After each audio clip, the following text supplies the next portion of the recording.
There's like these What enormous is structures. that? This is I don't know, but there's a guy named Jimmy Corsetti. He has this great YouTube show called Bright Insight. He's been on my show many times. Very smart guy and very reasonable guy, and also is a huge believer that there's a missing chapter in ancient history. He doesn't believe in it. He thinks it ignores something that everyone knows. There's this enormous water table that's underneath the pyramids.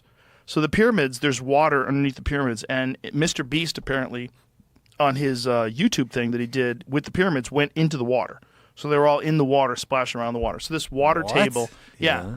So underneath the pyramids, there's Yeah. water that flows. And that it's been seems there for like unstable to me. they in should my have thought engineering mind. to talk to you before they built that 5,000 years ago. Was it 5, 10? It's probably more. It's probably a lot more. If I had to guess, I think they're wrong. I think the hieroglyphs that are on the wall that depict pharaohs leading back to 30,000 plus years is probably accurate. I really want to know how they built those. I think those, you see some of those stones are so, I don't believe aliens or I don't believe that happened. I think people built that. But how did they get some of those stones up there? Well, I was watching There this you go. guy. Here's the answer. I'll tell you who this guy is because shout out to him because he had a very interesting take on it. I watch a lot of these like silly YouTube videos that are all on like ancient history and ancient civilizations and stuff like that.